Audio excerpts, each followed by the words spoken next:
welcome to VintageTech, the show where we talk about old technology, popular and popular, recognized for sure. Now, before I start, I need to talk about things. The three most popular episodes of this series so far are the DVD, Minidisc, and GameCube, or Nintendo DS if both parts combined. Now imagine all three as a Venn diagram. DVD's video playback, Minidisc audio functionalities, and the GameCube or Nintendo DS games. Then we get peak pre-smartphone, portable media in 2005. The PlayStation 4, better known, PSP.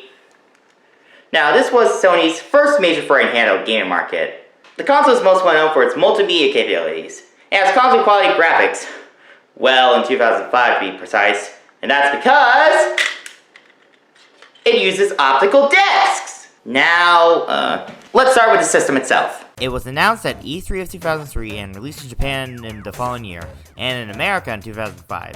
Sony Computer Entertainment CEO Ken Kutaragi calls it the Walkman of the century, due to the console's multimedia capabilities. Funny enough, the PSP was not the first handheld console from Sony. That distinction belongs to the Japan-only Pocket Station. The Pocket Station acts as both a memory card and a game device with compatible PS1 games, much like the Dreamcast's VMU. The PSP is also the only handheld console on the market to use optical discs. In this case, it's a proprietary format called UMD, Universal Media Disc. The PSP main competitor was the Nintendo DS, released in 2004. However, unlike Nintendo's previous handheld competitors, the PSP was a success, but never gained the market share of Nintendo's dominance in the handheld market. The PSP sold around 80 million units worldwide, compared to 154.02 million DSs sold worldwide. Yeah, the PSP is the only non-Nintendo handheld console to become a current commercial success, but never gained the market share that the DS dominated. However, it should be noted that some games released on both PSP and DS, which a rapid conversion takes advantage of dual screens, but may or may not suffer some problems, or a version that has better graphics, but is a single screen and lacks a touchscreen. Anyway, time to talk about the system itself. The PSP's dimensions are 74mm in height, 170mm in width, and 23mm in depth. Notice that I am using the metric system because this is a Japanese electronic which uses metric measurements instead of basic inches and or feet.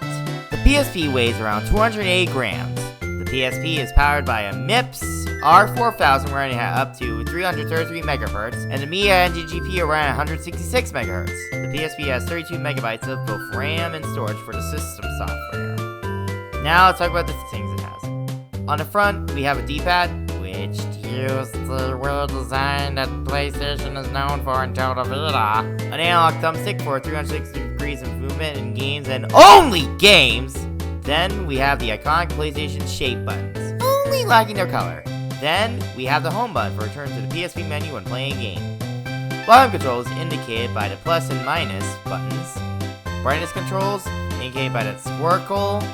Music icon, which I don't know what it does to be precise, until, yeah, if you plug in a pair of headphones, that button is used to change to different filters, but if you hold down that button, it mutes the audio, and does the usual start and select buttons. And there's also a 4.3-inch TFT LCD display with a resolution of 480 by 272 pixels. On the top, we have the shoulder buttons, an IRDA infrared port, a USB 2.0 port, mini B port to be exact, and a slide to open in the UMD tray. On the bottom, we have a headphone/stereo port, 2 speakers, and a power and docking port. On the back, we have the battery cover, and a slot for the Sony Memory Stick Duo and Pro Duo for safe games and media as well. Okay, time for a crash course on the Memory Stick format. Developed by Sony, the Memory Stick was introduced in 1998. The Memory Stick is used in mostly Sony-produced items like their Handycam camcorders, Vio PCs, CyberShot digital cameras, and of course, the PSP. There are 3 different sizes of Memory Stick. The original Memory Stick Duo, which the PSP uses, and Memory Stick Micro M2. A Memory Stick's capacity can be up to 128 megabytes for original Memory Sticks. There are 2 gigabytes for the Pro series, and 2 terabytes for the XC series. Although Sony switched to standard SD cards in 2010, they continued to support the Memory Stick format until 2019. Although most of the Memory Sticks were produced by Sony themselves, Lexar and SanDisk also made Memory Sticks as well. Anyway, back on the PSP itself. On the left side, we have a switch to toggle WLAN, and on the right, we have the power, which also doubles as the hold switch. Okay, Now, time for me to show you what made the PSP so special. The menu, of course.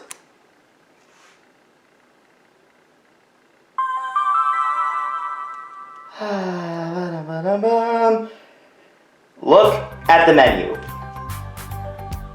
See game, video, music, photos. It's actually an updated firmware. Now, in order to update the firmware, you can use it via an internet connection or a UMD, which is very useful because I don't know how to connect this to my internet. Anyway, let me see. Check system settings.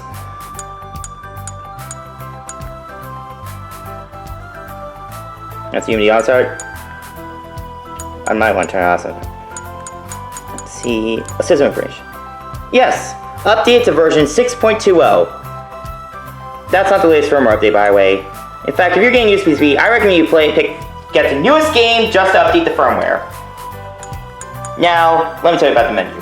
This menu is known as the XrossMediaBar, developed by Sony Computer Entertainment. It was first used on the PSX, which, in case you don't know, is a PlayStation 2 with a built-in DVR. And the way for XrossMediaBar works is that the left and right arrows on the D-pad moves the categories, and the up and down arrows selects different types of media. That's way simpler to navigate than using a cursor for navigation. Now, if it's still highlighted, move left, you can return to that at any time. Genius. And the up and down buttons are important to the XrossMediaBar. Now, despite being developed in Japan, it was used on many Sony electronics, including the first ever OLED TV, and the PS3 for obvious reasons.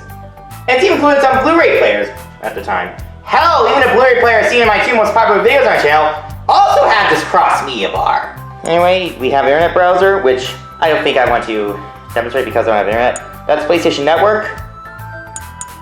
That's like game, if you select game UMD. Video, music, photo, yep, metaphor. Shows digital comics, which, if I actually, and saying with just sayings. You can actually adjust the theme of the PSP and set date and time. You can set the theme. I just set it to the classic because that's more recognizable. Now, remember when I said the PSP was peak pre-smartphone portable media player? Well, I meant the PSP can play games, movies and TV shows, and music videos on UMDs. Now, the UMD games, videos, and music are played in their respective sections in the XrossMediaBar. In addition, you can also play videos and music off of a memory stick, including videos you've recorded on a camcorder that supports the memory stick format, or music ripped from CDs. Speaking of memory stick, one thing I forgot to mention is that there are also PSP branded memory stick duos, but are the same as standard memory stick duos. Now, notice that there is the word Magic Gate on the memory stick, and this word is also present on the PSP itself. Magic Gate is a copy protection technology developed by Sony. It encrypts the content by using chips in both the memory card and card readers. This encryption was rolled out in Sony's first digital audio player. Since then, the technology has been rolled out into other Sony products, including their best-selling home console, the PlayStation 2, and their memory cards! Okay, now you know what a PSP looks like. Now I need to talk about UMD videos for a bit. They're sold at the same price as standard DVDs, but they contain less content due to UMD's smaller size. A standard UMD can hold up to 900 megabytes, that's single layer by the way, and while a dual layered UMD can hold up to 1.8 gigabytes. Funny enough, the latter's file size is the same amount that a game can hold up to. When you get to the UMD video menu, you can only play the movie, set options, or turn on subtitles. No special features whatsoever! Though, then again, Sony did abandon them for the Super Bit discs, but they are higher quality, so that's to be expected. Now, some UMDs can have special features, though limited, and trailers. For example, this open season UMD video has a short Boog and Elliot's Midnight Bun Run, and a teaser trailer for Sony Pictures Animation's next film at a time, Surf's Up. I think the appeal for these UMD videos is to watch DVD quality video on the go. That is, if you don't already have a portable DVD player. Now, I actually forgot UMD music videos existed until I started collecting the PSP. Now, most UMD videos were released by Sony PlayStation Home Entertainment for obvious reasons. Well, that's a PSP for you, but we're not done yet. There are 4 more models to talk about, and all of them, except for one, are based on the original 1000 model, starting with the slimmer model. Released in 2007, the PSP 2000, aka PSP Slim, is the second main model of the PSP. Whenever there's a newer hardware revision, chances are that the revision is the better model, and the PSP 2000 is no exception. It's slightly smaller than the PSP 1000, at 71mm in height, 169mm in width, and 19mm in depth. The screen has the same dimensions as the 1000 model. The WLAN switch is moved to the top, and the serial port is now a video out port, which is next to the same headphone port, making this the first major handheld console that has a video out port without any end-user modifications. And the speakers were moved to the front of the system, right and below, and they are now above the D-pad and face buttons. However, the biggest improvement is the D-pad, which was raised in response to complaints about not being reliable, especially the diagonals. In addition, they also made the buttons more responsive and increased both the RAM and internal storage to 64MB to improve loading times. You should put that to the test later. Alright, now for the ultimate comparison against the PSP 1000, the first model. Well, the reason is obvious, as this one's a lighter model compared to the bulky one. And did I mention that the D-pad was raised in response to complaints? Now on the top, this one, the UMD trays had to open by a slider, like this. But this one has to be opened manually. Although coming buzz, but I prefer the old sliding tray, as I think it gets the UMD out a little bit easier. Notice, on this model, it has an IRDA port, whereas this one doesn't. I believe Sony took it out. Was it underutilized, I think? I think that's a possible explanation.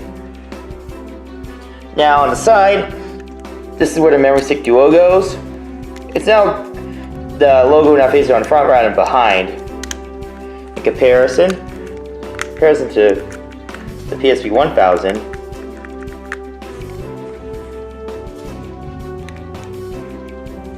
Oh, and the battery.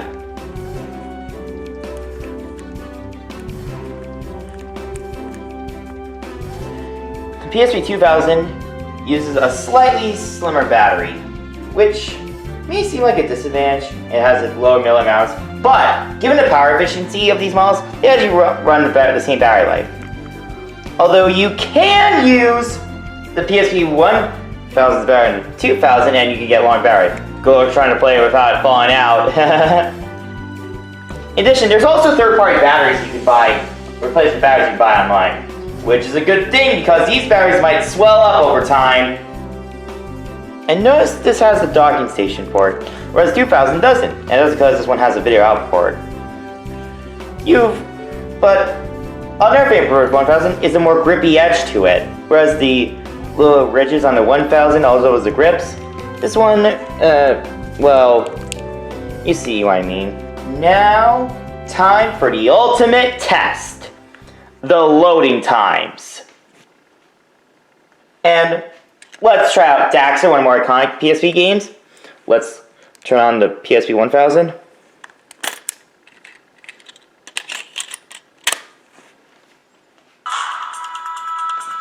I'm just set a stopwatch on my smartwatch. Anyway, let's begin. I'm gonna zoom in a bit.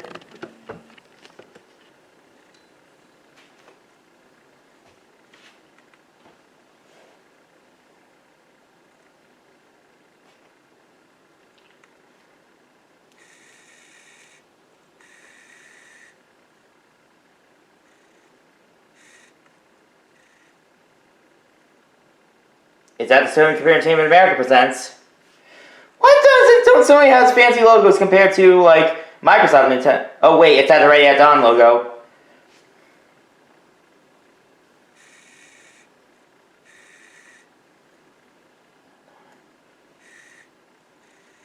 It's on the title screen now. Let's see how long it took. 50.93 seconds. Just almost 51 seconds. And then here's the again, PSP 2000.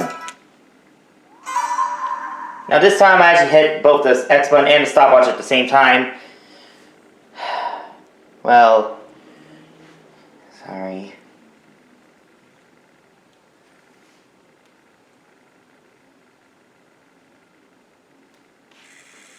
God, what's with this autofocus? Why does it always have issues with... Oh, it's at Sony Computer Entertainment America presents.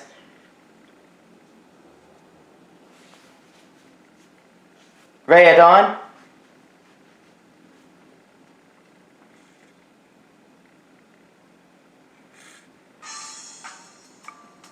Huh.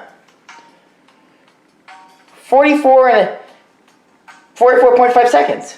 That's faster. Well, that's because I actually obviously start them at the same time. I could have done that. Say, you know trouble? Now I got 2 PSPs. It'd be wise to demonstrate a feature called game sharing.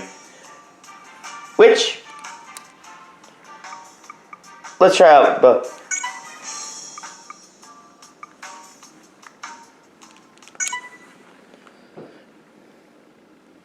Okay, let's load this one. That's the one I beat.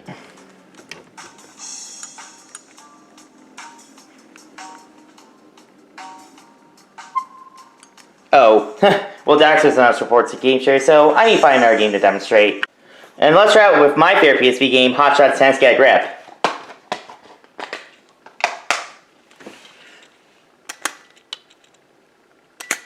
It's similar to Nintendo DS's download play, but it transfers them over Wi-Fi. You know what's funny? Hot Shots Tennis Get a Grip is the reason why I updated those PSP's firmware.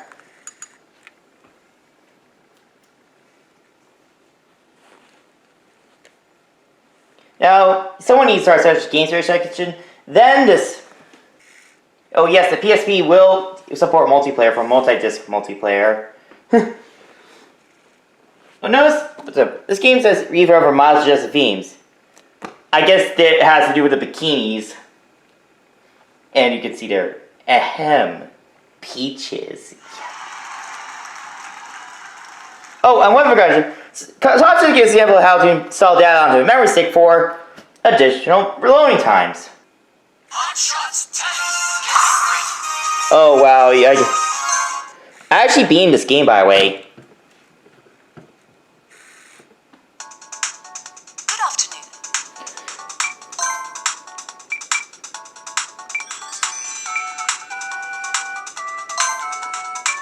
Let's try out Game Share.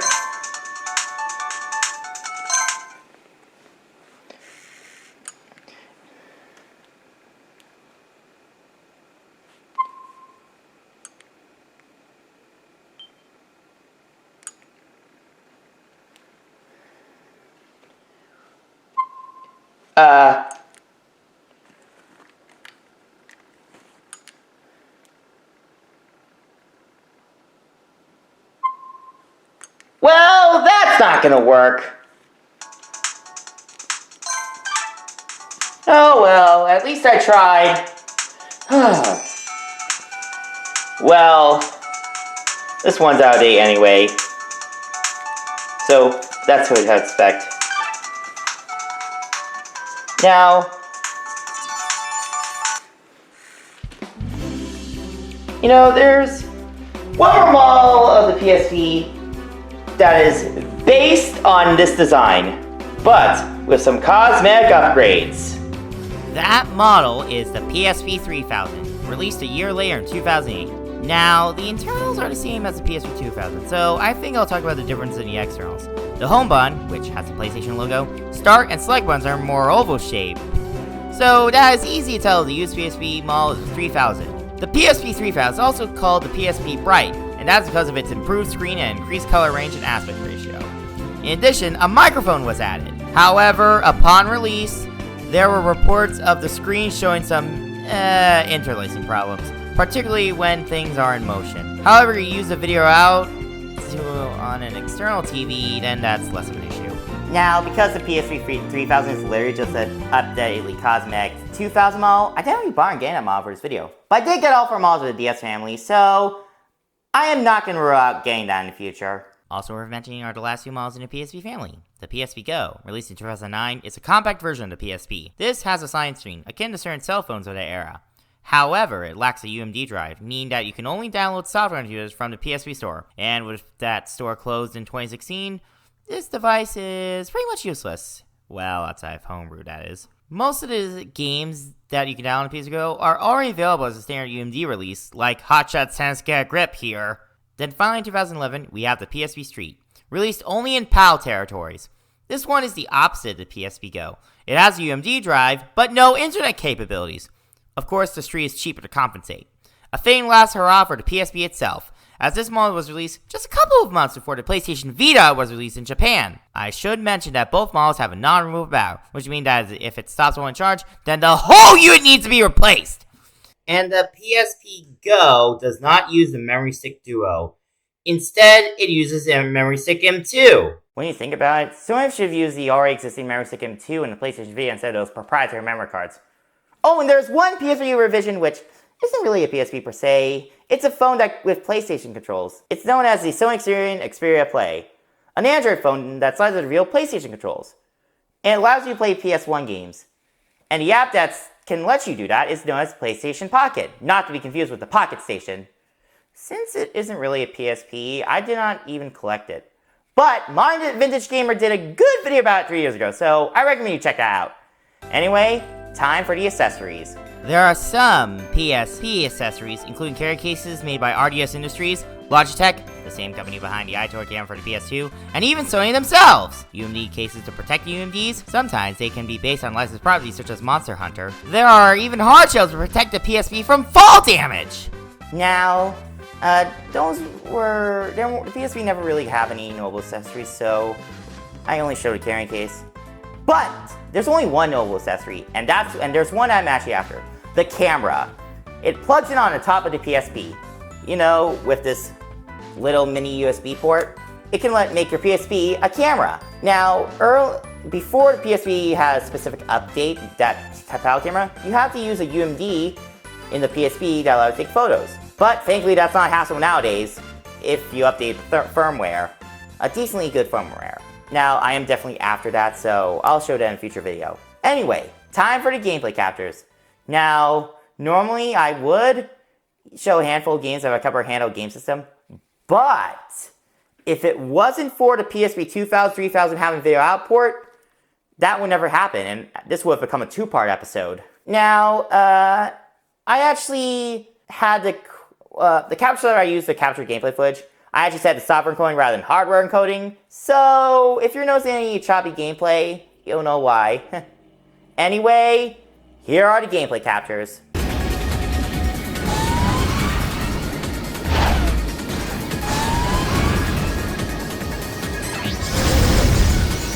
Disruption zone.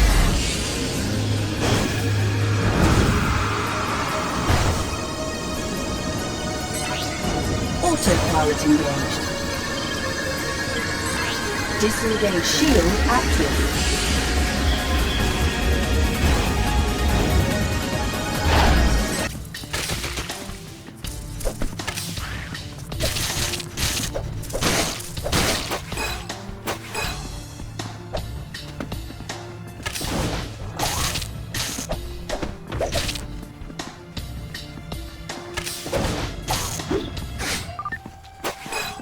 Grab the crane. I'll take you up.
How do you like 15?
Well, those were the gameplay captures.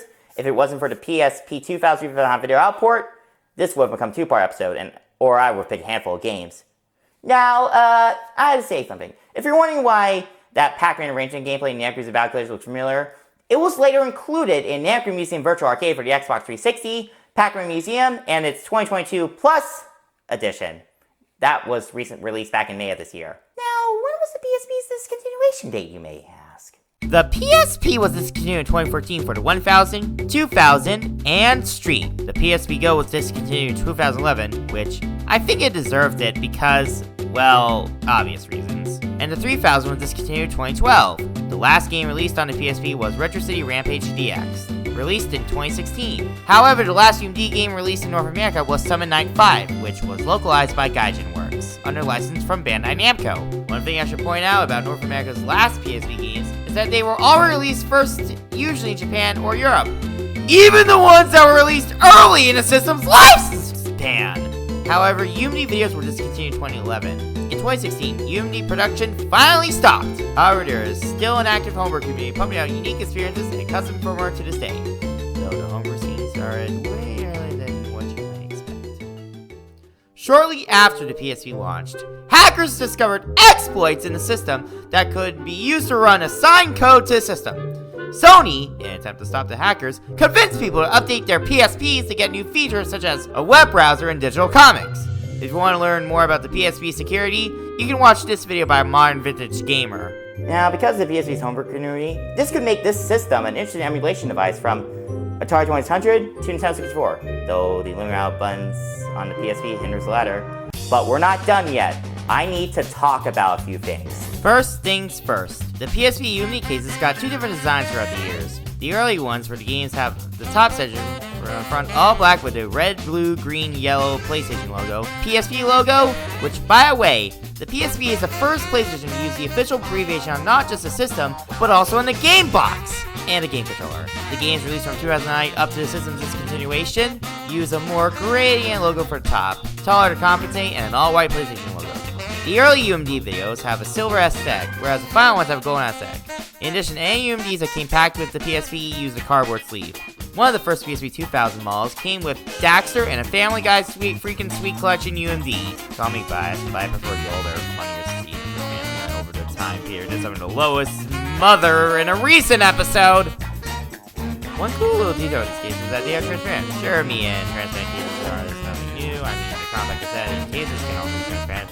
However, I think a clear case makes it look cool, and easier check to see if there's a UMD inside. Sometimes, UMD cases can also have a reversible cover. Nowadays, all the first-party games that come on major platforms use reversible covers, and the third-party games don't. Sure, some third-party games do, like the one in Red Dead Redemption 2 and the physical version of digital games released by Living Run Games. Anyway, on the insides, we have the UMD and a manual. Secondly, I need to talk about the ability to connect to the PS2 for special features. However, only about 10 games use that feature. Now, in way it works is that you can use any USB mini cable and connect it to the PSP, then take any USB-A male and plug it into the PlayStation 2. Finally, there is remote play for the PlayStation 3. It allows the user PSP as a game controller in compatible games. I don't have the PSP right now, but we'll demonstrate at a later date. Funny enough though, Sony used that remote play feature for the PSP for not only the PS3, but also the PlayStation 4. Remote play is always associated with PlayStation and not its competitors. Though there was that feature user 3 as a controller for Super Smash Bros. Wii U. As for collecting PSP games and or systems, it should be noted that the system is region-free for the UMD games and not the videos. So if you have a need to play the Initial D Street stage in the US or Pac-Man World 3 in Japan, you can do that! Well, that's a PSP for you. Now, I collected PSP stuff before I ever did episode 11 series. That's because I collected these back in July as a lesson from making that DS episode. Rather than buy tech during production, I decided to buy some tech in advance as pre-production. The question here is, what's the PSP model? Well, I'd say 2000 model. It has better RAM, improved buttons, it has a video out port, and it's a bit thinner. So, I reckon you pick this model up compared to the bulky 1000 model. Oh, and also get the 3000 too, though you may suffer interlace problems to keep on. Conversely, the model you should avoid is the PSP Go for obvious reasons. However, you're collecting them just to play console quality games on the go, these days you have much better options like the Nintendo Switch and Steam Deck. Well, with the PSP done, that's the end of this episode of VintageTech. Now, for the Season 1 finale, I'm gonna say something. Why you got that saying technology are popular and popular, recognizable and obscure, when all of them are recognizable? Well, that's gonna change because the next episode is gonna be about, yeah, the VTech V Smile.